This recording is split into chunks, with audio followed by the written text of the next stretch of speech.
Olá, bem-vindo ao nosso 19º episódio do nosso podcast Saúde 360 Graus, conversas que nutrem corpo e alma. Eu sou Bianca Sampaio, filha amada de Deus, mãe do Maurício Filho, esposa do Maurício, atuo na área de cardiologia, de emagrecimento e com foco em lipedema. Há 20 anos atendendo aqui em Séries e já atendi mais de 60 mil pessoas impactadas e que me impactaram também.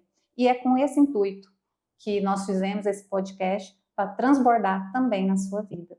E hoje estou recebendo com muita honra, muita alegria, uma cardiologista aqui de Séries, recém-chegada, doutora Patrícia, com nome tão diferente, gente. Ela é tão chique. Demuner. É assim mesmo. É mesmo que fala? Olha, Demuner. Demuner, ó. Doutora Patrícia Demuner.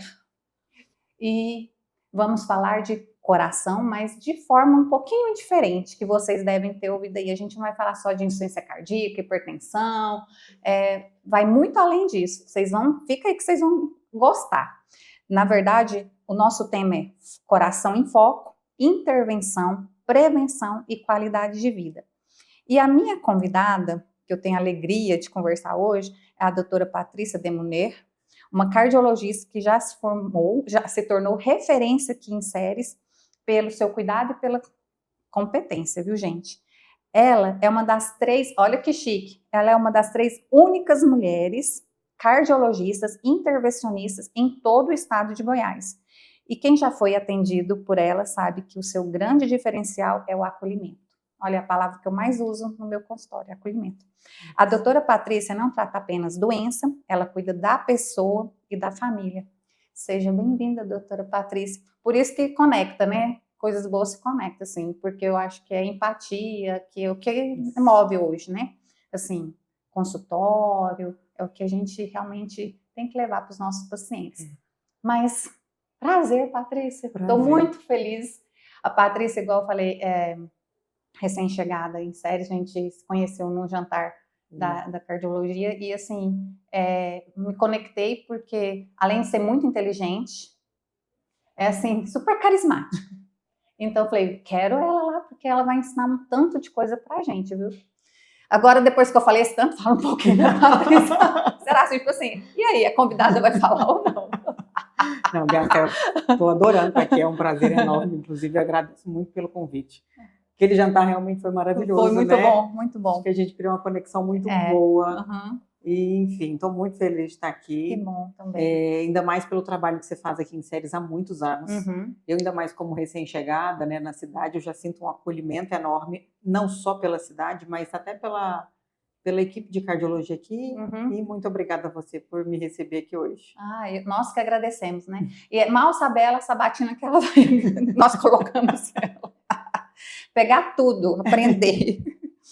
E falando, né, assim, antes de falar em coração, você não é de Séries, você está recente, mas assim, antes de falar um pouquinho, né, de quem é a Patrícia, de onde por que cardiologia, por que intervencionismo, né, na cardiologia, que já é só 3 mulheres, muito homem. Me conta, como que foi isso?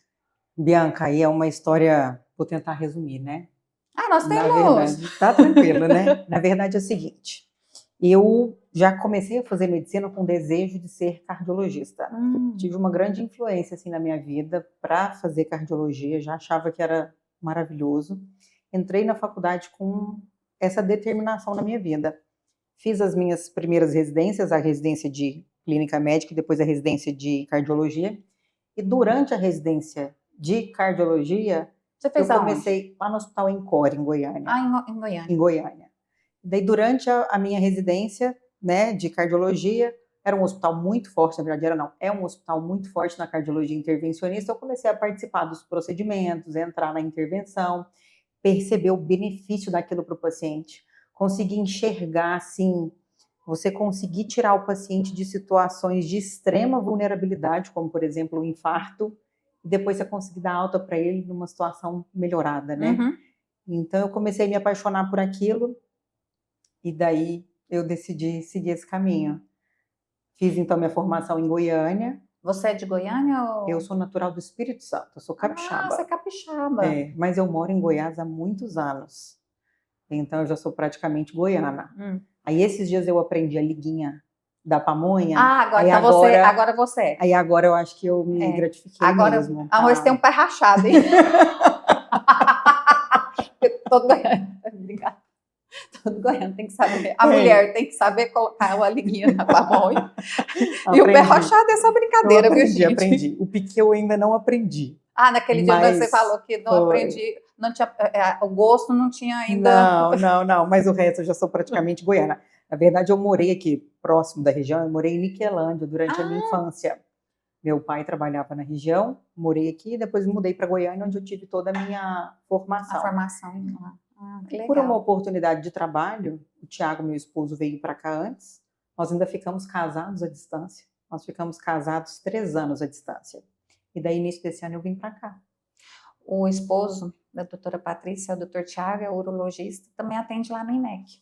Vamos fazer já também um merchan para ele. Caso assim, a gente agradece, né? Isso mesmo, não, tá ótimo. Mas, Patrícia, e como você tem sentido aqui em Séries? Está gostando, apesar do calor, mas também Niquelândia e Goiânia também misericórdia, tudo quente, muito né? Quente. Bianca, eu brinco que meu dia aqui tem 30 horas. Porque o que eu perdia de tempo em Goiânia ou em outros centros assim onde eu já tive presente, tempo em trânsito, enfim, aqui eu consigo fazer isso, nutrir, consigo fazer isso render para fazer outras coisas, então meu dia já é maior. Isso é muito bom. Né? Não, isso é a melhor coisa que tem. Muito bom. E fora de estar perto do meu marido. Então isso é outro benefício, assim, Deus faz planos que a gente não tem noção. Então eu sonhei com esse momento. Eu sonhei com esse momento nos últimos 3 anos. Eu estar aqui. Está com a sua família. Exatamente. E eu vou te falar que nada do que eu sonhei eu estou vivendo coisas que eu nunca imaginei, assim, nos meus sonhos, eu não tinha noção que pudesse ser tão bom. Você viu tanto que Deus cuida da gente, mesmo quando a gente não tem a mínima noção, né? Olha, e eu fico, assim, tão emocionada, porque a gente sempre, as pessoas hoje em dia reclamam muito, né? Tudo é só reclamar, e quando a gente vê, né, nossa, é melhor do que eu sonhei, é porque realmente são os planos de Deus, né? Porque se a gente pensa que uma coisa é boa, e a gente, assim, é só os nossos planos, né? Mas quando é o de Deus, a gente tem certeza que a gente fala, nossa, esse cuidado todo só poderia ser Ele. Só pode ser divino. Né? Só pode ser algo maior mesmo. E eu fico feliz por vocês. Isso é só um pouquinho do que vai vir. Quais os fatores de risco, tipo hipertensão, diabetes, obesidade, colesterol, tabagismo, mais levam o paciente ao seu laboratório de hemodinâmica, né, para fazer um cateterismo? Na verdade, antes disso aqui, vamos explicar, porque como leigo mesmo, eu vou estar aqui como leiga, muitas vezes eu sou mesmo, tá, gente? Mas, assim, nessa parte, assim, do que é uma médica cardiologista intervencionista? O que faz, entendeu? Para, assim, os pacientes saberem o que é e que aqui em Séries tem, né? Até para divulgar mesmo, porque é importantíssimo o que a gente vai falar aqui. Então, mas se precisar, né? Tem a doutora Patrícia, é lá no IMEC. Mas precisar do quê? Explica para a gente. Ótimo. Então, assim, explicando de uma forma leiga, assim, para que todo mundo possa entender, o que é o procedimento? Então, o que é o cateterismo como um diagnóstico? É um exame onde nós vamos estudar os encanamentos do coração, que nada mais são do que as artérias responsáveis por nutrir esse órgão tão importante, né? Então, nós subimos, esse procedimento ele é feito com sedação, então o paciente dorme durante o procedimento, a gente fala que é uma sedação consciente, ele fica tranquilo, não sente nada.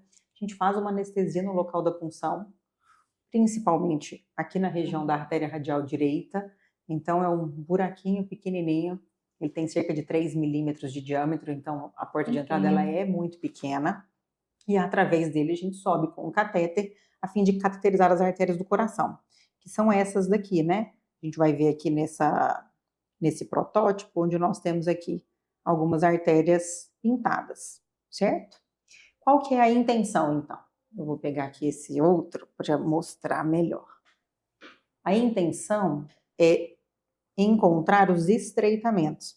Então, aqui a gente tem uma artéria sadia E nessas outras artérias, nós temos já incidência de placas obstrutivas, né? Placas de aterosclerose com obstrução. Então, a intenção é, com a injeção do contraste, eu coloro essa artéria por dentro e vejo os pontos de estreitamento. Então, esse é um diagnóstico. Feito o diagnóstico, nós vamos partir para a intervenção, né? E a intervenção aqui a gente vai ver esse próximo ponto. Nós temos já inúmeras tecnologias que podemos usar para chegar nesse ponto, né? Que é o implante do stent, que acho que a gente pode até mostrar aqui para vocês como que é o stent. Olha o tão pequenininho que é, gente, porque nossas artérias são pequenininhas, fininhas, aí aquilo ali, essa molinha que a gente fala, a paciente fala assim, doutora, eu vou precisar colocar aquela molinha, é essa molinha aí, que é o stent. É isso daqui.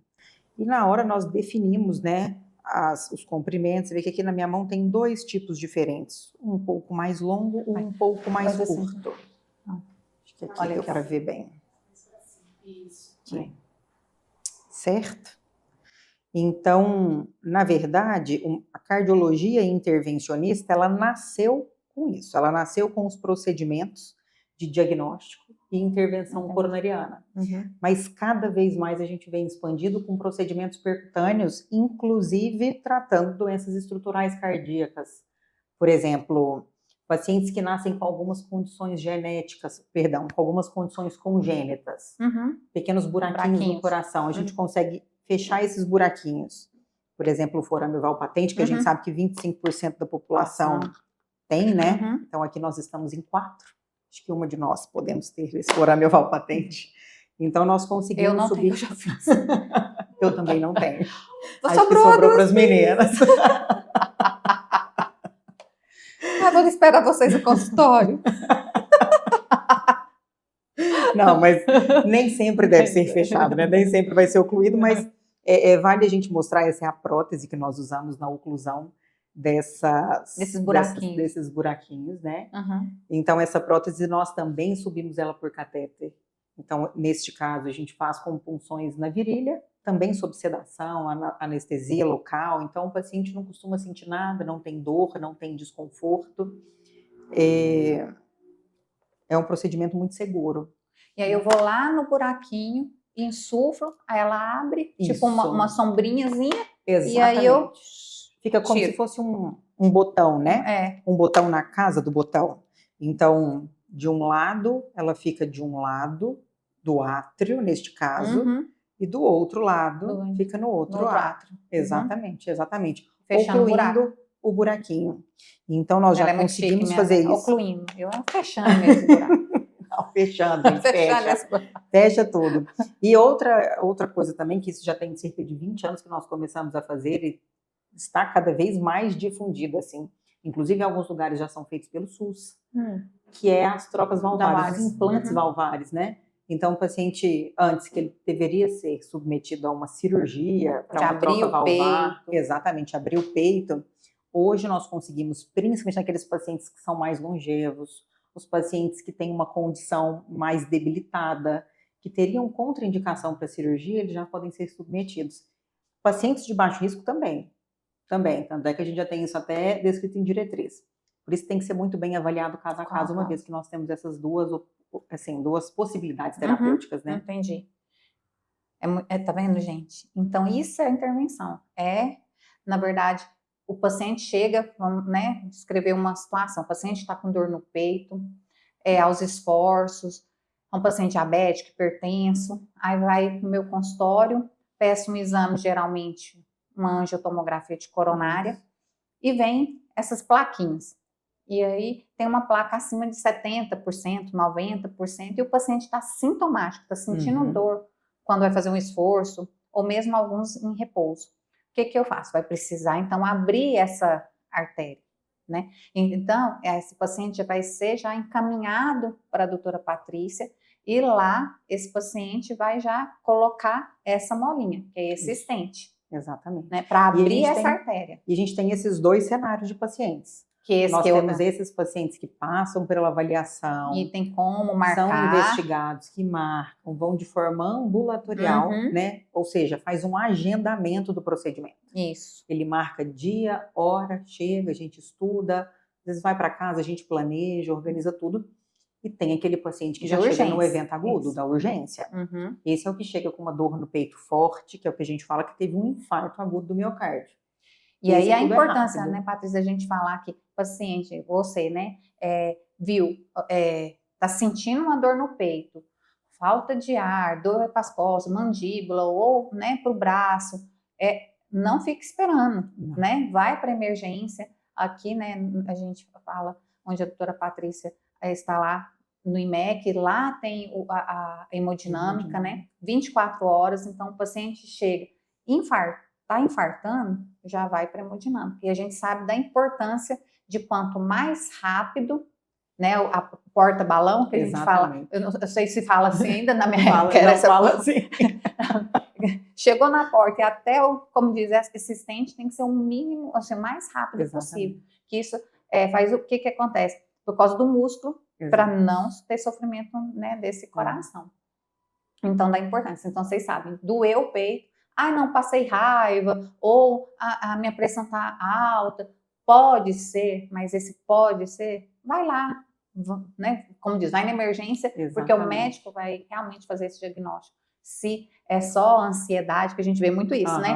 Se é só ansiedade, ou se é só uma dor muscular, se Deus quiser, é ótimo, tomara que seja. Tomara, mas a gente tem que descartar o que põe a vida em risco, justamente.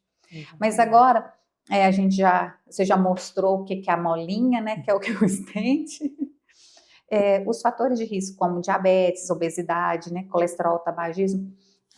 Qual desses que você percebe, assim, que é o fator de risco mais, assim, que mais dá, vamos falar assim, um infarto mesmo? Você acha que se a gente fosse para pesar, que você percebe? Um pior. A maioria dos nossos pacientes, eles vão com um combo. É difícil o paciente ter só um fator de risco. Mas eu vou te falar 2 que são mais agravantes, tá? Diabetes e o tabagismo. O diabetes, ele tende a fazer uma lesão muito mais difusa. O que é isso? Ao invés de ser pontos da artéria que tem obstrução, ele tende a fazer com que a artéria toda fique mais afilada. Então, você percebe uma doença muito mais difusa. E mais difícil até para poder colocar o stent, né? Assim, na verdade, torna mais complexo qualquer tratamento intervencionista, tanto nosso, com angioplastia, quanto cirúrgico.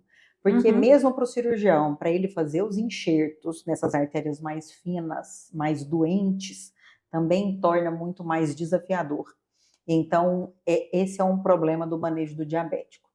Já quanto ao tabagismo, ele já tende a deixar as artérias muito mais duras, calcificadas.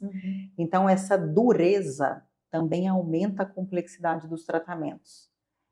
E também dos pontos de obstrução. Entendi. E assim, e a maioria, né, a gente vê que, igual você falou, tem mais de uma comorbidade, né? Tem.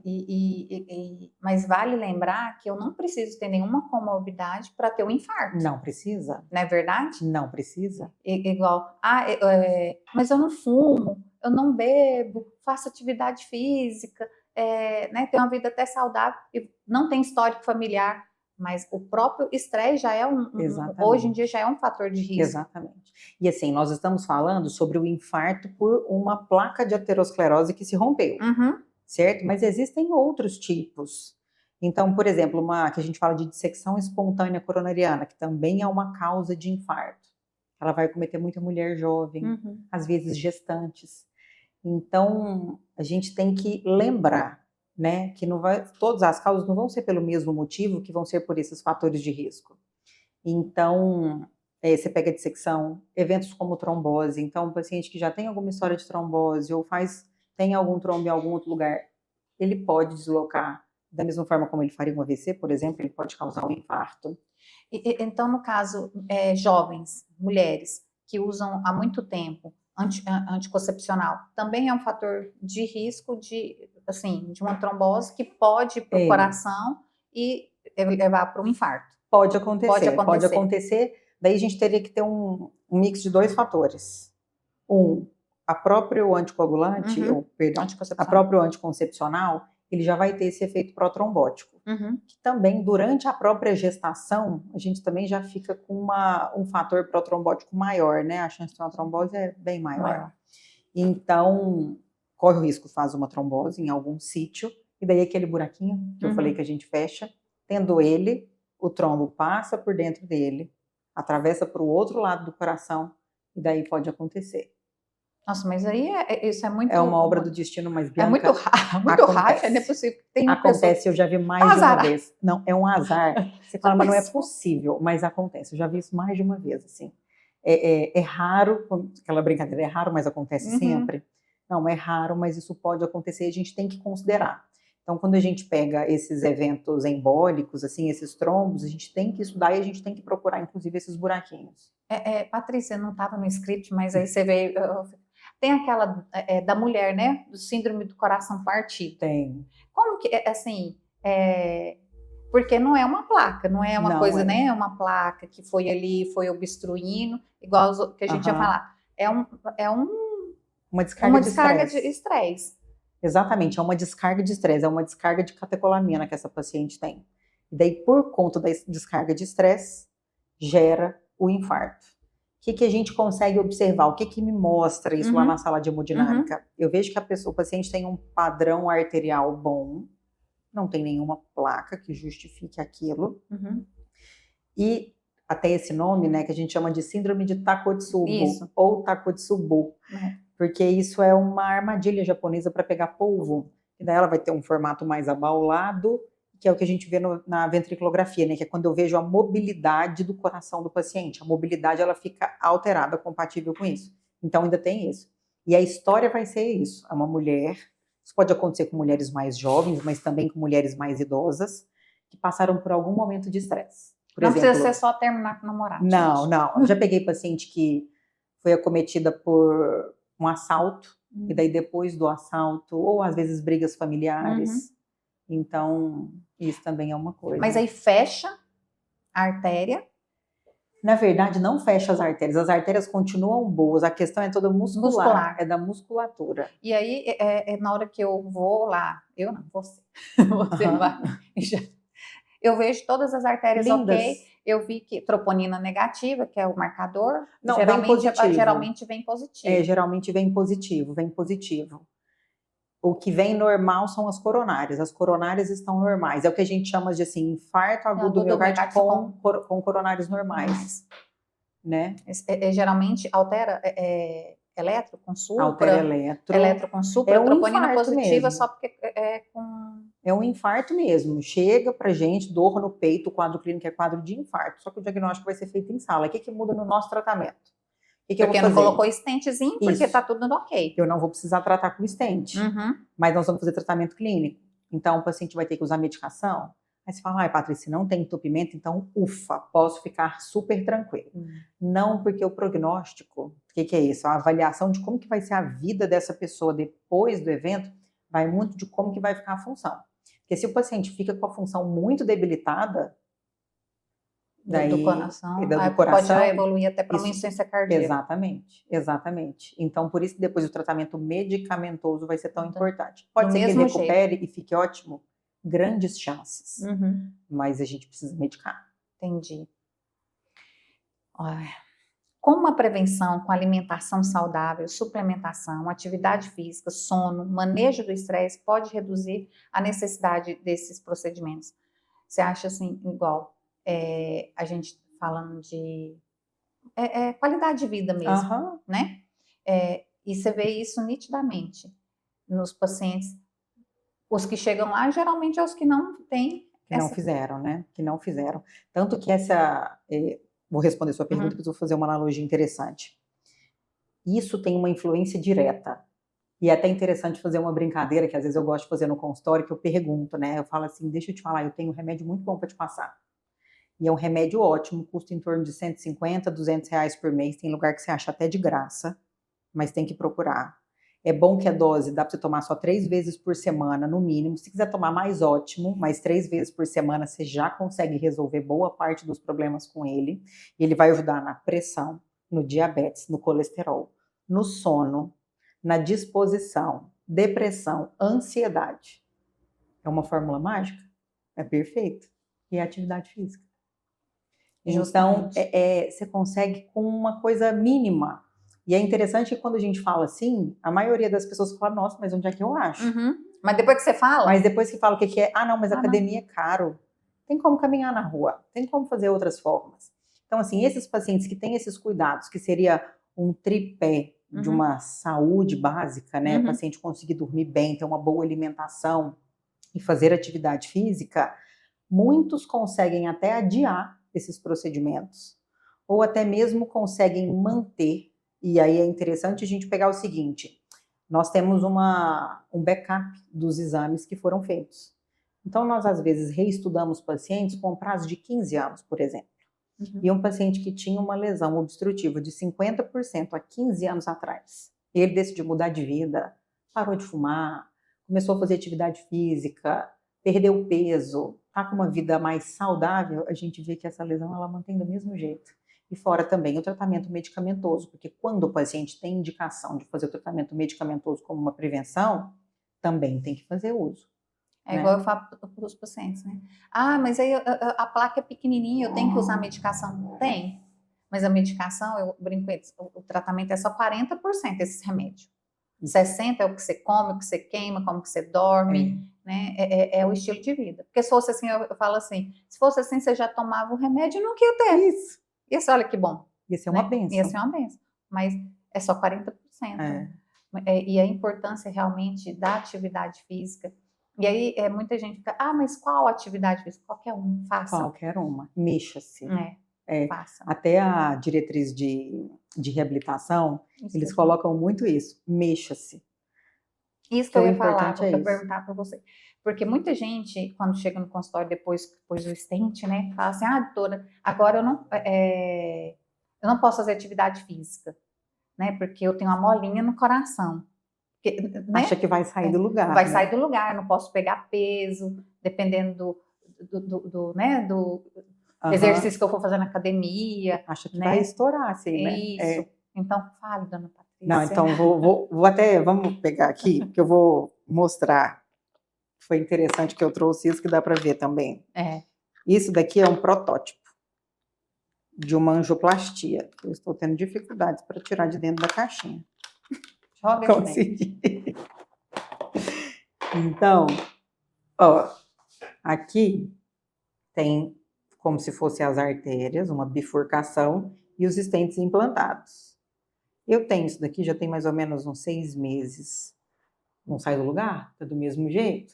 Se a gente pega, você pode sacudir à vontade. Isso aqui é num protótipo, não sai do lugar.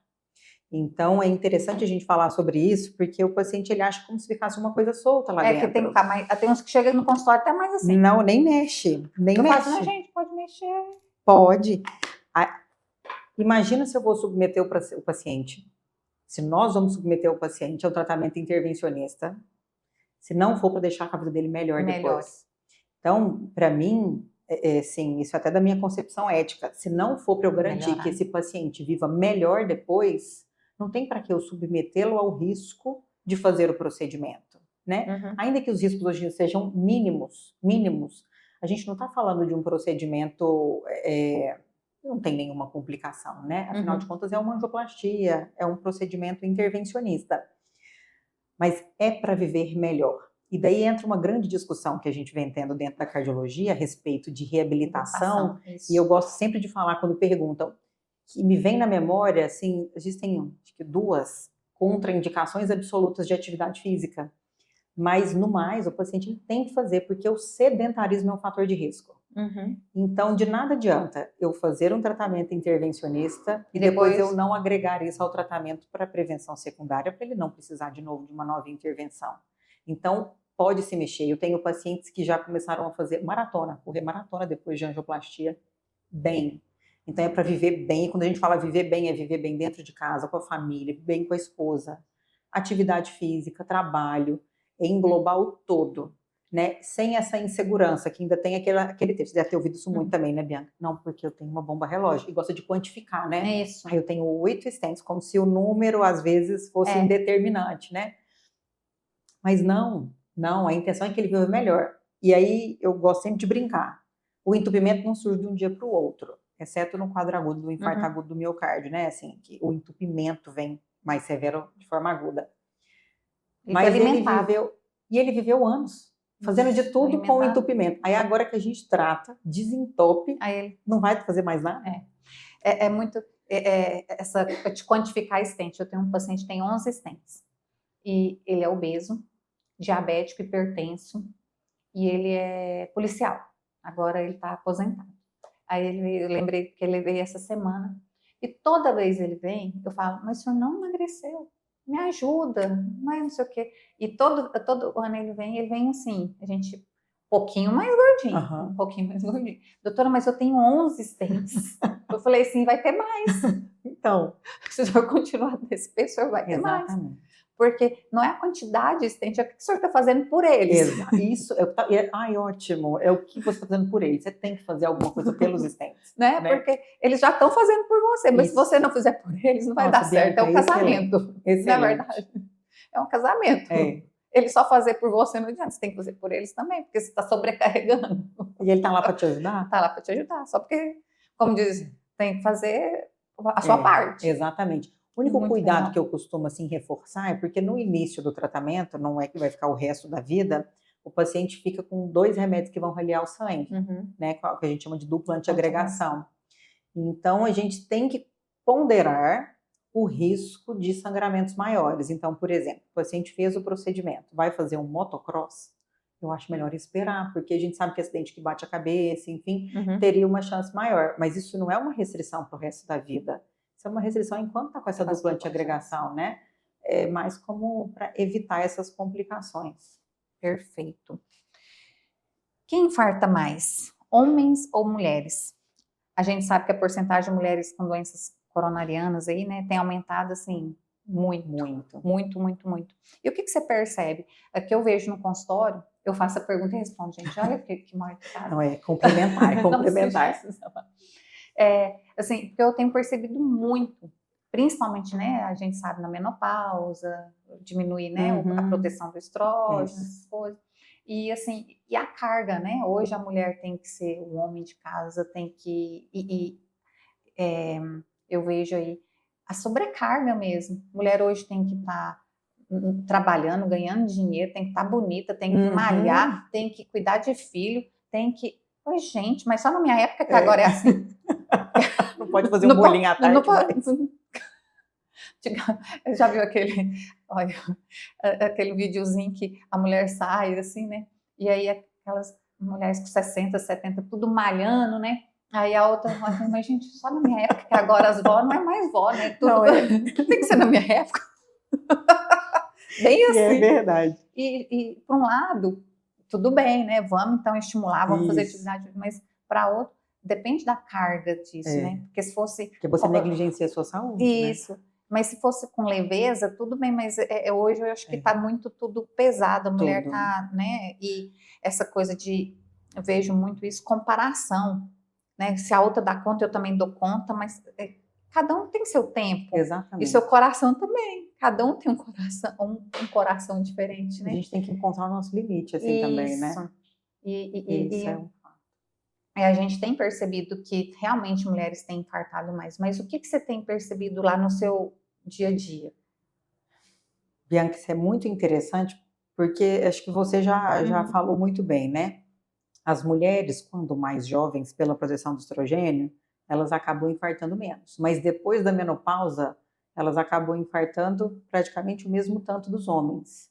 Então, o que a gente pega realmente existe bem balanceado, tá? Tanto homens quanto mulheres. Mas mais jovens nós percebemos realmente uma prevalência maior de sexo masculino. Principalmente quando a gente não só de infarto, de coronariopatia obstrutiva de forma geral.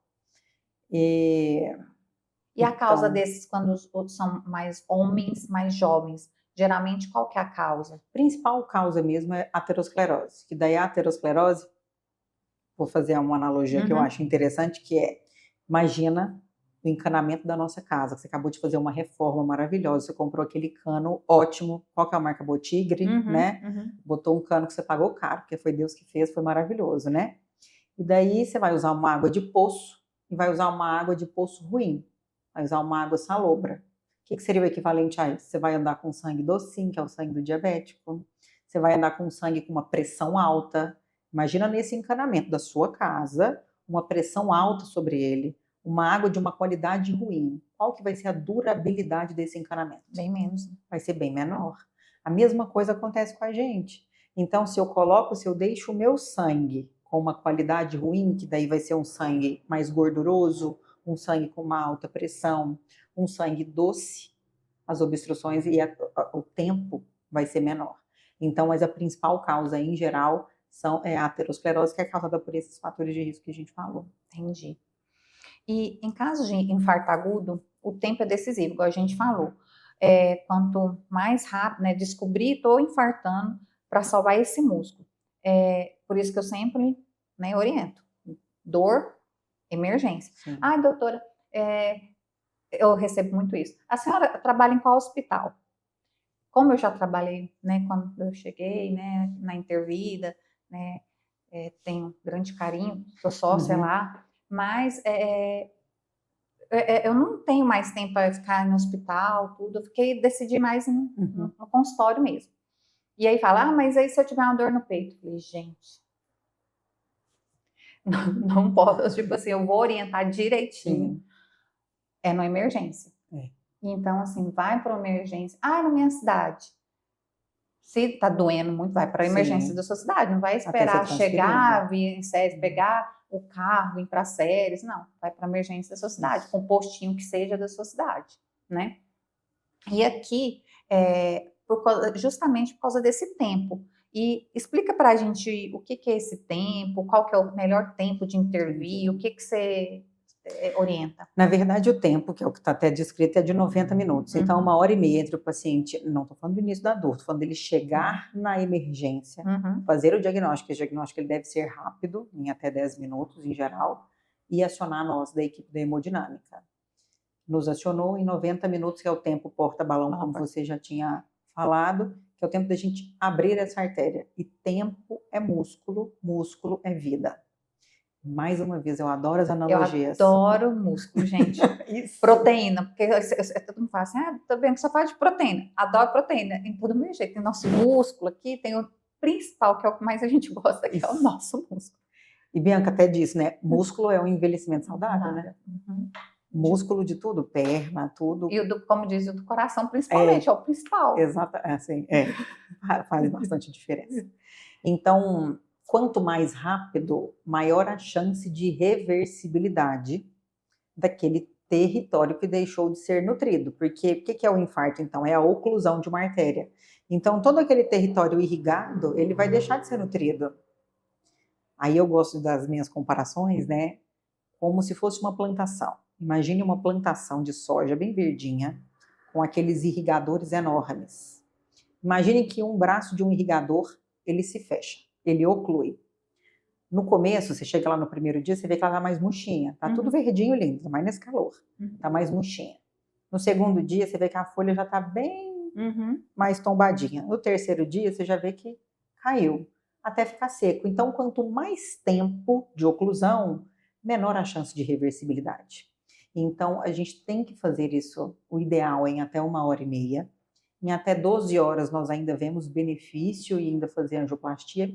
Depois, a gente vai levar esse caso de uma forma eletiva. Alguns casos ainda vão ter uma indicação precisa para a gente fazer, mas já vai ter uma avaliação um pouco mais meticulosa, né, mais individualizada desse caso. Perfeito. Então, a importância doeu, vai para o pronto-socorro. Exatamente. Né? Porque não é, igual a doutora Patrícia falou, não é o início da dor, mas o tempo que chegou na emergência. Exatamente. E Bianca, e só como você até fala muito dessas questões da mulher, do sexo feminino, a gente tem cada vez mais estudado isso. E então as mulheres, e teve dor no peito, e a dor no peito não vai ser igual para todo mundo, né? Justamente. E isso aí eu tenho. Por quê? Hoje tudo banalizou de uma forma que eu percebo que dor no peito tudo virou ansiedade, Uhum. né? Então, assim, é ansiedade. E eu falei, gente, tomara que seja e vamos depois passar um Pasalix que seja. Exatamente. Tomara que seja. Mas, assim, né, vai que não é. Uhum. E nesse vai que não é, a pessoa pode morrer. Né? Então, assim, por quê? A dor. O paciente diabético. Eu falo muito isso para os meus pacientes diabéticos. Você está sentindo dor no peito? Não estou sentindo dor no peito. Mas não é só a dor no peito, né? A angina de um paciente com diabético, a primeira sintoma não precisa ser a dor no peito, Não. pode ser a falta de ar, dor nas costas, ânsia de vômito. Isso. Não é verdade? Dor como se fosse dor de estômago. Uhum. Então, assim, a gente tem que orientar cada vez mais para evitar justamente isso. Porque eu vejo, né, aqui no consultório, eu tô com dor no estômago. É diabético, eu já fico meio assim. Eu vou pedir exame. Sim. Não, endoscopia? Não, também, posso até pedir endoscopia, mas primeiro você vai fazer outro. Sim. Porque é descartar.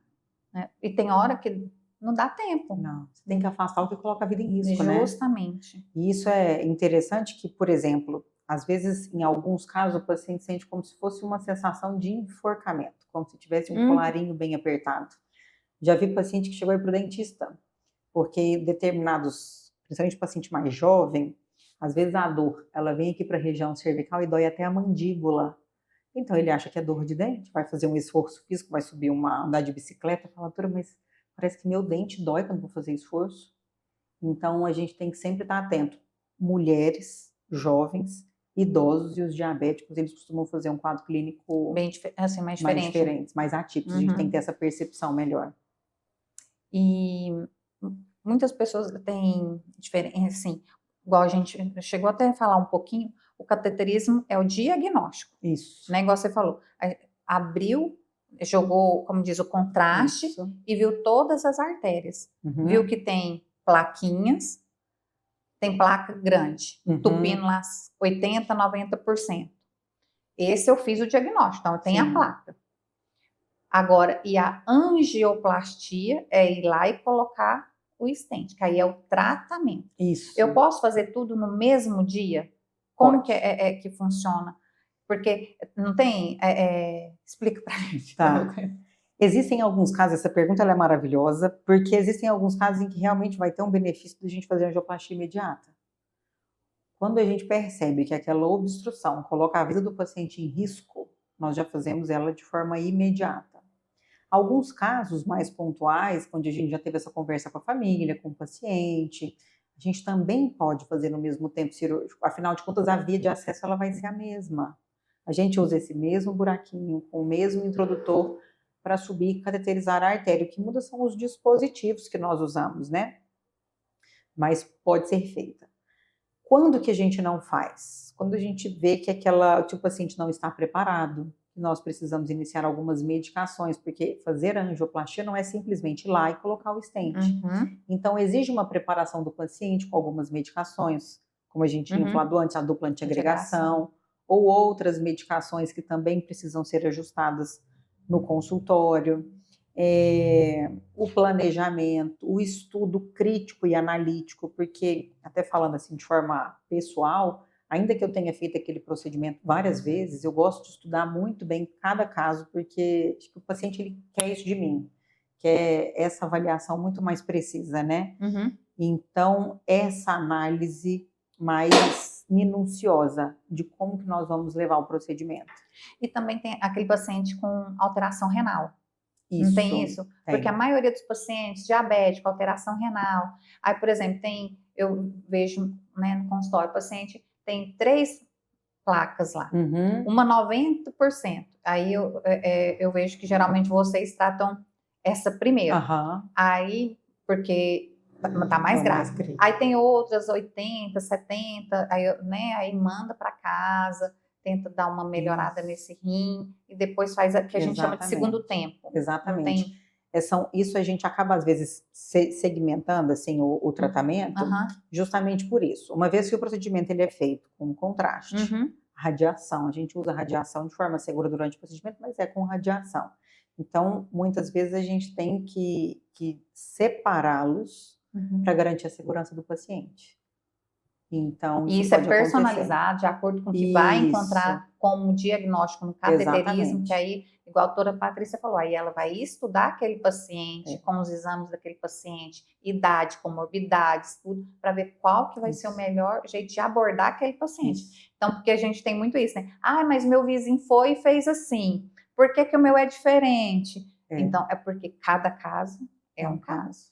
E aí, por isso que a doutora Patrícia vai estudar, né? Qual que vai ser melhor a abordagem para aquele paciente. Exato. Porque é interessante a gente falar isso, porque aí tem paciente que fala, mas aquele fez assim, o meu fez daquele jeito. Isso vai dessas características, vai da função renal do paciente, vai da tolerância do paciente durante o procedimento, também. Vai da complexidade dos materiais que nós temos que usar. Então, eu tenho que oferecer resultado e melhora, eu tenho que garantir que ele saia dali melhor do que ele entrou, com segurança. Então, essa balança, eu tenho que sempre colocar ela e levá-la em consideração, porque eu querer oferecer um resultado a qualquer custo, eu posso colocar a segurança do paciente em risco. E é tão interessante que o primeiro caso que a doutora Patrícia fez de uma paciente minha foi uma mulher. E talvez já, né, você não vai saber, assim, é um casal que já faz acompanhamento comigo já há bastante tempo. Eles são de fora. E o marido sempre vinha comigo, ela fazia só acompanhamento, nem hipertensa, nada, só mais check-up. E aí ela sempre vinha com ele, e aí ela virou e falou assim para mim, não, eu queria fazer um check-up. E eu vi que ela estava mais, né? E ela malha, aquele paciente assim, que vive na academia mesmo, já fez reposição hormonal, menopausa, tudo. E eu falei, gente... E ela um cansaço, uma disposição, eu falei, aí todo mundo agora também é menopausa, hormônio, vitamina baixa. Eu falei, gente, vou pedir uma angiotomografia dessa mulher. Me deu, mas ela não tá em dor, eu falei, não vou pedir. E o marido é diabético, hipertenso, obeso, e não tem nada nas artérias. E eu pedi para a esposa... Esse anjo da guarda trabalhando muito. Trabalhando tudo para ele. E aí fez a anjo dela uma placa, né? 90, 80, uma placa importante. E aí foi quando... E aí ela desesperou, né? E ela é muito ansiosa, tudo. Eu falei, Jesus, não tinha que ter com ela. E o dele limpo. E ela, como assim? Eu falei, ai, Jesus, Senhor, como que eu vou explicar isso, né? Ele com toda essa comorbidade. Eu falei, olha, como é importante o estrogênio na vida da mulher. Né? E outra coisa que, assim, eu achei interessante falar também, ela fez reposição hormonal. Ela pôs o chip, ela estava usando testosterona, ela estava, né, assim, sem acompanhamento. Ela não tinha uma testosterona nova e com chip. E na menopausa, usando, né, estradiol, o chip dela tinha estradiol, testosterona, mas ela não estava sem proteção de progesterona. E eu falei, mas você tinha feito esse exame antes? Porque aí vem o cuidado, que a gente tem visto tanto nas redes sociais. Todo mundo usando hormônio, todo mundo, né, indo para academia, ótimo, igual ela, né, se cuidava, tudo. Mas o cuidado de procurar pessoas que realmente vão fazer, não, pode, tá na menopausa, ótimo, tô sentindo tudo que a menopausa traz, vamos fazer reposição? Vamos. Mas antes da reposição, vamos fazer seu check-up cardiológico? Vamos fazer seu check-up ginecológico, que é o básico? Não, pois, não tem, né? E aí, a culpa foi da testosterona? Não tô falando isso porque, não, né, seria... Mas eu tô ela falando, não fez esse exame ela fez antes, para eu poder falar foi ou não. Então, eu não sei. Mas, assim, o cuidado que a gente tem que ter, pode ter sido, pode ter agravado, pode ser só por causa da menopausa, só por causa do estresse dela, pode, mas eu não posso deixar a interrogação dessa testo. Porque a gente não sabe. O que a gente sabe é que, assim, o que está na literatura, é que acelera o processo. Acelera o processo. Então, vou usar um termo assim geral, esses anabolizantes, né? Vamos falar assim, talvez as pessoas entendam bem. Eles aceleram o processo. Então, talvez um processo que você teria, que demoraria anos, você vai ter ele num prazo muito menor. Além de efeitos cardiotóxicos que pode ter, né? O paciente pode evoluir com uma miocardite inclusive fulminante. Hipertrófica, exatamente. Né? Que vai engrossando, vamos falar assim. Então, é ótimo quando muito bem indicada, assim, né? E aí, graças a Deus, aí a doutora Patrícia fez o cateterismo, fez a angioplastia, agora ela tá bem. O chip já acabou os 6 meses. Falei, vamos então fazer uma coisa direitinho, né? E graças a Deus agora ela tá melhor. Mas assim, a gente não pode deixar de falar essas coisas assim. É um caso. Não é um caso, mas que pode estar do seu lado lá, a sua vizinha querendo, né, pôr o chip aí da beleza, que a gente não sabe nem o que tem banaliza, nisso, né? Só vê o que tem de bom, né? É justamente só o que tem de bom. Tem, assim, hoje em dia a gente fala muito sobre viver melhor, né? Era healthiness, né? Todo mundo quer viver bem, quer se sentir viril, quer se sentir disposto. E daí é onde entra essas suplementações, né? Suplementações, porque e daí a pessoa só vê o que vai ter de bom e esquece de fazer a análise mais minuciosa dos pontos negativos que podem ter. Assim, já tem estudos, né, mostrando que realmente alguns suplementos são legais. Eu sou super a favor. Super. Um ômega 3, uma vitamina D, uma coenzima Q10, que já tem até estudos mostrando que ajuda, né, no processo aterosclerótico, tudo. Só que eu tenho visto que as pessoas estão tão bitoladas que chega para certas pessoas no consultório tomando um tanto de suplementos, mas o porquê? Não, resveratrol, agora tem Revistec, né, que é melhor ainda, tá legal, mas por quê? Qual o intuito? Né? Que viu alguém na internet tomando. Então, assim, eu adoro suplementos, gente, gosto. Mas os que eu tomo, tem o porquê disso. Quando bem indicado, né? É o porquê. Agora, eu até estava conversando isso com o Dr. Rafa, neurologista. Um paciente diabético, não, vou deixar então de tomar o glifage e vou tomar, né, algum suplemento. Não, é o básico. Né? Eu vou deixar de tomar o Somalgin, o AS, um arrozo, e vou tomar uma coenzima Q10. Né? Não. Ou não, gente. Né? Tem a 2K hoje, 180, que é lá 2K Plus. Amo, é ótimo, mas se eu não tenho condição de tomar, vamos então para o básico. Né? Que eu acho que essa é a sua opinião. Exatamente. Assim. É o que tá consolidado. Justamente. Exato. O outro, não, se eu tenho, é um plus. Exatamente. Né? É igual você compra um carro. Eu já estou igual a você, que vou fazer tudo. Adoro fazer comparação. Vou comprar um carro. O que está ali no básico já está ótimo. Mas se eu posso colocar ali um ar-condicionado digital, é um plus, melhor ainda. Mas aquilo ali não vai me, como diz, o básico já está ótimo. Já está feito. Eu acho que você também é dessa opinião. Exatamente. Tem paciente que eu até brinco, eu falo assim, olha, tá tranquilo, tá tudo certo, a gente pode colocar alguma coisa a mais que você vai continuar usando essas daqui que estão aqui? Não, tá tudo certo. Eu falo, então vamos tentar esse outro remédio. Se você se sentir melhor, ótimo, a gente continua usando. Se vê que não fez diferença, inclusive pode até parar. Então, eu gosto de até testar, assim, porque para muita gente vai dar muito certo. Para algumas pessoas, talvez não vai fazer, assim, uma diferença tão grande. Justamente. Então, para investir bem, né? A gente tem que investir bem. Verdade.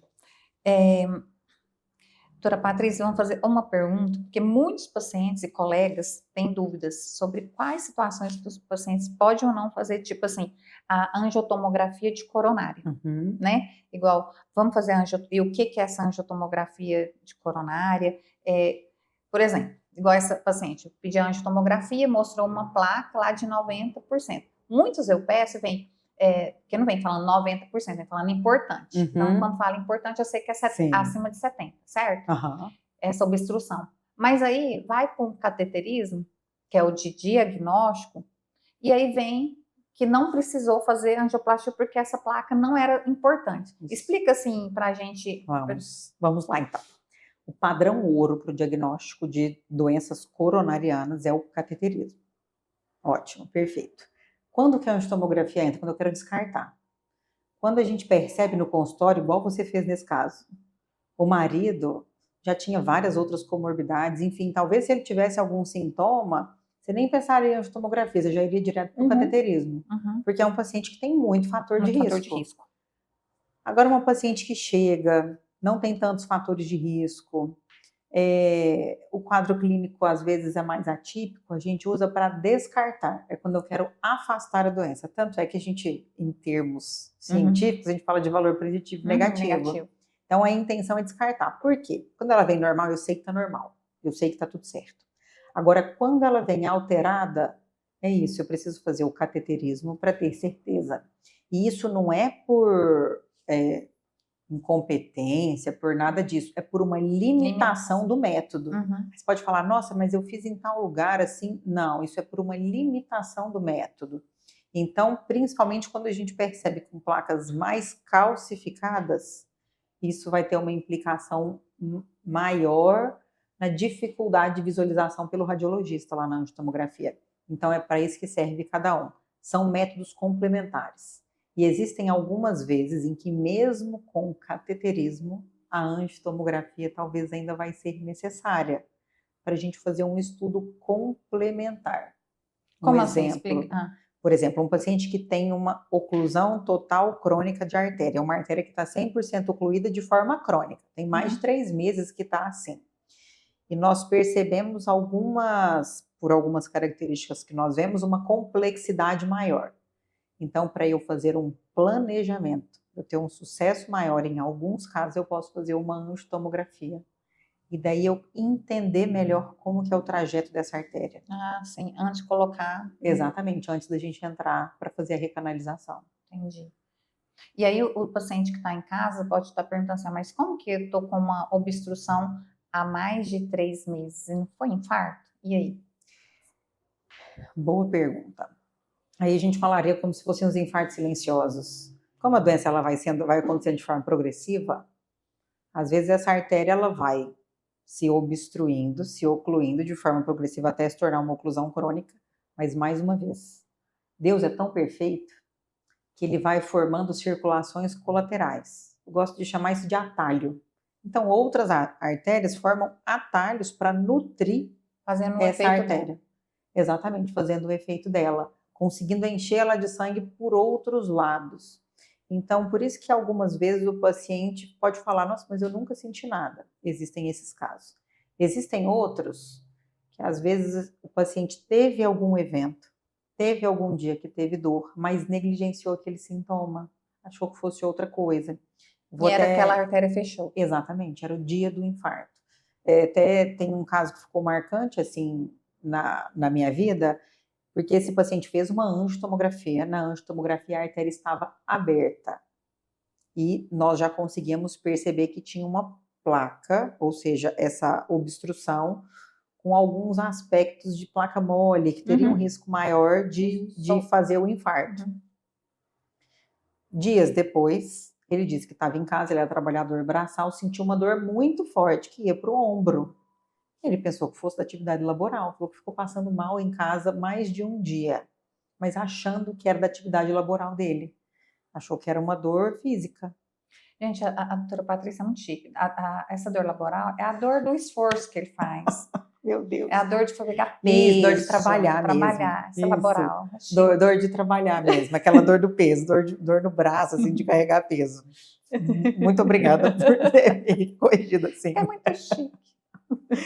Então ele achou que fosse isso, negligenciou a dor, só que foi no cardiologista, ele pediu cateterismo, ele nem falou dessa dor, porque ele achou que fosse realmente do trabalho. E quando nós entramos para fazer o cateterismo, a artéria estava fechada. Então ela fechou nesse intervalo e ele achou que fosse dor por outra causa. Aí mais uma vez a gente reforça aquilo que a gente já falou, vários pontos. Teve dor no peito, procura um pronto-socorro, procura assistência médica. Descartar. Vamos descartar. quando você falou da placa mole e da placa mole, que é instabilidade, estabilidade de placa. Explica pra gente, cadê aquele negocinho da placa? Cadê, aqui, esse daí. Mostra pra gente, tipo assim, o que é a calcificação, sabe? Tá. Como assim, porque geralmente a gente pega, eu tenho a placa, mas está calcificada, não tem problema, eu não vou infartar porque minha placa é calcificada. Ou minha placa, tem diferença de placa? Explica pra gente, placa, gente, estupimento, o que... Tem diferenças nas placas, sim. Existem algumas placas que elas se tornam mais vulneráveis. O que é isso, ser vulnerável? Para eu explicar isso, vai fazer uma... outra analogia. Pior que agora eu vou ter que fazer mesmo, mas enfim. É porque eu acho que assim fica mais fácil para todo mundo entender, né? Afinal de contas, a gente fica usando muito termo médico. Não vai. Já basta laboral. Eu já gastei o que eu podia gastar então, aqui vamos de agora complexidade. Deixa eu falar mais fácil.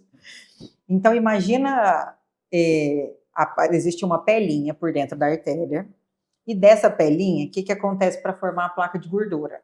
O sangue vai circulando, como eu disse, aquele sangue sujo, então rompe essa pelinha, a parte de cima, e começa a entrar por baixo da pelinha gordura. A gordura. Placa mole que a gente fala é isso, ela realmente é mole. A minha analogia. Imagina aquele furúnculo na pele bem inflamado, aquele que qualquer coisa que você esbarra sai pus, aquela placa mole fica daquele jeito. Então isso é uma placa vulnerável. Mais fácil de romper. Mais fácil de romper e causar um infarto. Certo? Certo.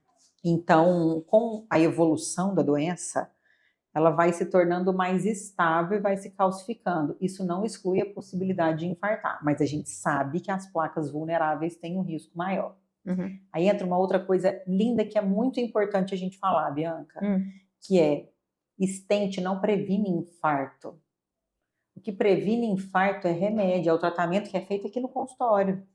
Então, óbvio que a gente tem que ter esse cuidado com o paciente, a gente tem que conversar com ele, só que o tratamento medicamentoso é mandatório.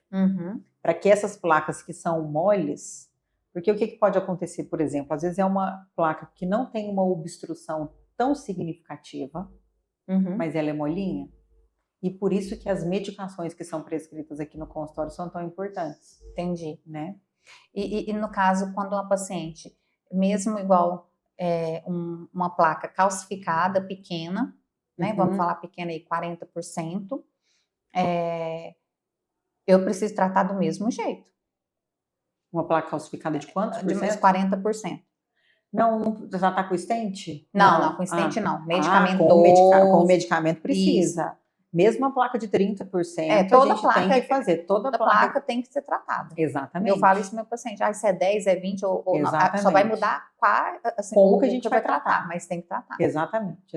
Nem toda placa trata com stent.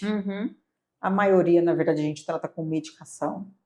E colocar o stent não resolve o problema. Porque o problema é a doença aterosclerótica. Eu resolvo assim, deixa eu corrigir o que eu disse. Resolve aquele. Eu resolvo aquele problema. Mas eu não impeço de ter novos problemas. Se eu continuar, fiz o stent, pus o stent, mas continuei com a mesma vida que eu tinha, a chance de eu ter de novo é enorme. Exatamente. Porque e o até fator esse de risco tá o mesmo. restenosar. Exatamente. O que é restenosar? Explica para nós. Como se formasse uma queloide por dentro do stent. Fica melhor do que a atividade laboral. Então, é como se fosse uma queloide. Aí as reestenoses, Bianca, elas são assim. Então, por dentro do stent, a luz do vaso vai ficar perfeita. Alguns pacientes, isso é muito raro hoje em dia, porque os stents que nós usamos hoje, enfim, é o que a gente tem de melhor, eles podem, durante a cicatrização, fazer uma cicatrização mais exagerada e estreitar de novo. Isso é o que pode acontecer de forma precoce, mas isso é muito raro. De forma tardia, isso pode acontecer porque o paciente não tratou dos fatores de risco. Continuou com a mesma vida. É um diabético, mas não se cuida. E achar que só remédio também não adianta. Exatamente. É igual a gente tinha conversado. Como é que você Os falou? 40%. 40% os 60% só. É o resto. Exatamente. Então, isso faz toda a diferença. Entendi. Agora, Patrícia, mito ou verdade, hein? O bate e volta. Jogo rápido. Quem faz cateterismo sempre precisa colocar stent? Não. Cateterismo dói? Não. Mulheres infartam menos que homens? Depende.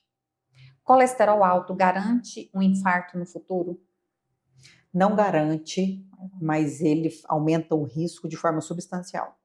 Infarto só dá dor no peito? Não.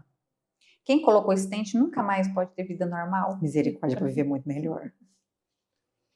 E para finalizar, um pouco que a gente conversou, eu já sinto um carinho enorme por você, né, essa empatia mesmo, e a gente percebe o quanto que você fala de Deus, né? A primeira conversa nossa foi, né, a sua gratidão, né, por Deus. E sempre no final do meu podcast, eu pergunto para todos os convidados, dependente da fé, né, mas da fé em Deus mesmo, né, em um ser maravilhoso aí, para esse convidado nos falar alguma coisa que você tem certeza que foi a presença de Deus, que você percebeu num dado momento no seu trabalho, né, que aquilo ali foi Deus. E é para você poder compartilhar esse momento com a gente. Tem algum? Bianca, compartilhar um momento fica até difícil de eu falar, porque eu imagino que você, né, ali todo dia. A gente lida com muitos momentos assim de uma tensão maior, enfim, de forma pessoal, sempre antes de todo o procedimento, além de todo o planejamento mesmo, de toda a análise, eu sempre faço uma oração para entrar, e eu brinco que dentro da sala de hemodinâmica lá mal nenhum pode entrar, porque lá fica nós, a equipe, sob supervisão de Deus, porque eu sou só um instrumento dele. Amém. E eu peço, eu falo, Deus, usa as minhas mãos. Eu sei que a honra é dele, a graça é dele. Usa a minha cabeça para eu conseguir pensar e eu entender a melhor forma de tratar esse paciente, tratar esse momento e a família, porque quem está lá de fora também fica muito angustiado. E, nossa, Bianca, dentro de sala acontece inúmeras vezes, assim, de casos que você entra, você acha que vai perder aquele paciente, você faz de tudo e ele melhora. Então, isso é uma intervenção divina, afinal de contas, a gente, mais uma vez, né, nós somos instrumentos, a gente sabe que quem dá a vida é ele, quem decide é ele, e é isso. Eu sempre peço muito para que quem esteja à minha volta, tanto as pessoas próximas a mim, quanto os pacientes, as famílias, que elas possam sentir o amor de Deus através de mim. Porque é muito bom a gente estar perto de alguém e você se sentir acolhido, você se sentir abraçado. Então, é difícil de eu falar um momento, porque acho que isso acontece de forma muito frequente no meu dia a dia e eu tenho plena humildade mesmo em saber que o grande é ele. O mérito é todo Eu dele. sou um grãozinho de arroz, assim, menor até. Mas você já falou no começo, né? Assim, que foi estar aqui em Séries, já estar com a sua família, né? Agora, como diz, vocês não têm filhos, né? Ainda não. Mas vão ter. Amém. E então, assim, o início dessa família, Isso. né? E isso já foi para mim. Quando eu fui fazer essa pergunta, eu falei assim, ela já falou, porque estar, o mover de Deus, né, que já está fazendo. Mas eu imagino que mexer, né, com o coração, numa sala de hemodinâmica, um paciente que está ali infartando, a família toda lá fora, tipo, não sabe nem se vai sair dali. E ele, não, passou o stent, time 3, né, que passou o fluxo agora, tá tudo ok. E ele tá bem, né, hemodinamicamente, pressão, batimento. Aí você pensa, nossa, eu acho que isso é muito gratificante, né, e realmente, para falar isso para a família e ver aquilo ali que muitas vezes com um procedimento difícil ou alguma forma, né, tecnicamente, que deve ter, né, nossa, e acontecer tudo ok, aquele paciente sair, não foi sua mão, Não. né? Foi realmente guiada, né, por Deus. Então, realmente é é ser usada mesmesmo, né? Isso. É instrumento mesmo, é um canal. E que Deus possa continuar te usando. Eu não preciso usar em mim. Eu não preciso ser, como diz, não preciso ser cobaia. Use com moderação. Use com moderação. Mas se precisar, a doutora Patrícia. Ai, mas Porque ela assim, eu não quero não, mas se precisar, a gente já sabe onde correr, gente. Sim. Amém. Patrícia, foi muito bom ter né, você ter estado aqui com a gente, aprendi muito. E sempre no final também, eu peço para os nossos convidados para poder falar alguma mensagem, né, para quem está nos ouvindo, o que você acha interessante. Pode ser da área técnica, pode ser da área cardiológica, pode ser uma mensagem, o que você fica à vontade. Vou falar para a câmera. Então tá, vou falar para a câmera. Vou até descruzar a perninha. Ó. Que é? Não, eu tô achando que tá. O que é interessante? Falei que eu ia olhar para a câmera, mas eu vou olhar para você. Eu até cheguei a comentar isso com você, assim, nessa época de final de ano, e eu acho que isso resume muito tudo que a gente conversou. Mas isso é interessante porque resume tudo que a gente conversou. Nessa época de final do ano, a gente tem uma incidência muito maior de infarto e morte cardiovascular. E entre os dias 24 de dezembro a 3 de janeiro. Então, épocas festivas, épocas que nós queremos compartilhar momentos maravilhosos com a família, muitas famílias vão lidar com notícias ruins. Por que isso acontece? Porque nessa fase acaba abusando mais de comidas gordurosas, bebida alcoólica, ou o paciente que tinha uma vida ativa para de fazer atividade física porque quer ficar mais relaxado, ou o contrário. Você quer fazer tudo que você não fez o ano inteiro para o Projeto Verão, né? Você quer fazer toda a sobrecarga de atividade física de uma vez, que você não fez o ano todo. E até mesmo pelo estresse do final do ano. Aquela sensação do dever cumprido no final do ano, das metas que nós tivemos em tudo isso. Então, é por conta desses fatores que a gente tem esse aumento, como você até citou, de 16% na incidência de infarto nessa época. Então, por isso...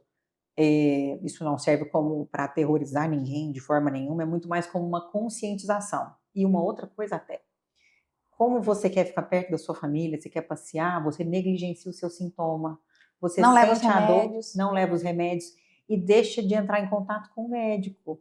Então você sente a dor, você tem o sintoma, mas fala, não, eu vou aguentar isso. Depois eu vou resolver isso. Não vou falar nada, porque não vou estragar o Natal dele. Eu vejo muito isso. E é por isso que acontecem. Então, mesmo nesses momentos, mesmo nessa fase, para a gente manter com eventos festivos, manter com um momento feliz em casa, se tiver dor no peito, procure o cardiologista, procure o hospital, procure assistência, evite os abusos. Não é porque é festa que tudo é permitido. Então, tenha equilíbrio. Se é uma pessoa que já tem um hábito de vida saudável, com atividade física, mantenha a atividade física de forma habitual e rotineira. Então, essa é a mensagem final. Tenha dor no peito e outra coisa também, né? Não é só a dor no peito. Está tendo algum desconforto, procure assistência. Nem tudo a gente tem que levar como ansiedade. Até que se prove o contrário, a gente tem que descartar causas que coloquem a vida em risco. E uma avaliação médica inicial já faz toda a diferença. Com certeza. Olha, para você ver. E a gente ainda bem que você lembrou. E nós estamos no final do ano, gente. Então, ó. Isso. Dezembro tá aí, janeiro tá aí. Então, continue. E vou viajar, vou passar um ano novo em algum lugar. Não esqueça das medicações, da alimentação, né? Comi um pouquinho mais exagerado à noite, no outro dia, né? A hidratação, o sono. Porque tudo isso vai... tudo que não fez o ano inteiro quer fazer em uma semana. Exatamente. E existem atividades físicas que são democráticas. Uma caminhada, você põe um tênis dentro da mala, você pode fazer caminhada em qualquer lugar que você tiver. Então, é muito chique, minha amiga. São atividades físicas democráticas. É democrático. Eu vou pegar isso pra mim, gente. Mas é democrático, eu adoro falar isso. Mas isso foi, adorei. Você não tem que pagar nada, você compra um tênis e tá tudo certo. Adorei, democráticos. Nada pago laboral. Não. Nem percebi que eu tinha pago laboral. Ainda bem que você me deu uma... Aí sempre no final eu ponho sempre tem um insight. O laboral, mas... Não, mas assim, sempre quando, né, no final, eu falo um insight que ficou no nosso bate-papo. Primeiro, um insight que ficou é como não tem nada a ver com cardiologia. Nunca tem assim. Todos os meus insights, as meninas que estão aqui, geralmente, tudo tem a ver com Deus, né? E assim, o insight que fica de aprendizado para mim é gratidão. Né? Gratidão, porque foi a primeira coisa que você falou. Não, eu tô feliz, eu tô grata, nunca sonhei, já sonhei muito, né? E Deus me deu mais. E quantas coisas que a gente tem sonhado, ou a gente sonhou, e que Deus tem te dado mais, e a gente não tem percebido. Né? Porque não precisa ser coisas grandiosas. Não. Né? Não precisa ser carros importados, viagens internacionais. Não. Né? Então, assim, é sobre a gente, é sobre pessoas. Né? É sobre companhia, é sobre amor, é sobre gratidão. E foi isso que você me ensinou. Né? Bianca, presta atenção. Né? E você tá com sua família, e eu já estou tanto tempo, né, assim, com a minha, é normal. Não é normal. É uma bênção. É uma bênção. É uma bênção, né? É ser grata por pequenas coisas, que não são pequenas, são grandiosas. É porque o mundo tem invertido. Isso é uma coisa grande, né? E as outras é só o que a gente falou, é um plus a mais. É uma suplementação. Mas o básico, realmente, é a gratidão. Muito obrigada. Gente, se vocês querem conhecer um pouquinho mais dessa maravilha, dessa competente médica, doutora Patrícia Demunir, lá no IMEC, atende lá no IMEC. E no Núcleo Cardiológico de SES. No Núcleo Cardiológico de SES, lá com o doutor Antônio Lino. Perfeito. Assim, atende lá, e também tanto quanto clínica, né, consultório, também na parte, né, de com qualquer intervencionista, lá também com o Dr. Leonardo, não é isso? E que é também tão bom quanto. Não vou falar tão bom quanto não, porque ele é muito tímido. Não, ele não quis participar, ele é tímido. Ele, Bianca, não faz comigo. Eu falei, agora quando ele vê a Patrícia, ele vai ficar assim. Falei, você tem que ir. É bom isso. E a gente, enquanto time de cardiologia, a gente tem que ter uma interação, uma união, assim, né? Eu acho que tem que somar. E olha quanto eu aprendi, gente. Não, e eu aprendi. Agora, assim, imagina o que a gente passa para as pessoas. O que a gente é isso, né? É reverberar. Bianca, e quando você fala de gratidão, é tão interessante que isso é o que a gente pensa. Ser grato pelas pequenas coisas. E isso é tudo o que a gente quer devolver para o paciente quando a gente pega ele no momento de vulnerabilidade. Então, quando você pega um paciente infartado na mesa, tudo que você quer devolver ele é para a família. É para a família, é para viver bem, é para ele conseguir caminhar bem, para ele conseguir fazer as coisas que talvez a gente negligencie hoje. Uma caminhada, uma pescaria. Exatamente. Né? É isso, é sobre isso. Estou muito feliz. Eu amei. Então, gente, doutora Patrícia, querem saber mais? Aqui embaixo vai ter telefone, endereço, vai ter a rede social para vocês seguirem. Ela e o esposo dela. Daqui uns dias a família inteira, que vai vir mais pessoinhas aí. E a gente vai estar acompanhando. Obrigada mesmo, Patrícia. Maravilhoso. Muito obrigada. Parabéns por o que você está fazendo aqui. Acho que é uma oportunidade para conscientizar muita gente, levar muita informação boa, que afinal de contas, as coisas boas a gente tem que levar para as pessoas terem conhecimento. E que ótimo. Que bom que gostou. Feliz. E você, que tem alguém na família, que seja hipertenso, diabético, ou que está aí acima do peso, sentindo alguma coisinha, um desconforto, não vai pedir para assistir podcast, não. Primeiro vai na emergência, eu já marco uma consulta. Comigo é com a doutora Patrícia, lógico, né? E depois vem seguir a gente, que eu tenho certeza que tem vários conteúdos que vai ser muito legal e que vai transbordar na sua vida e na vida da sua família e de quem você ama. Muito obrigada e fica com a gente.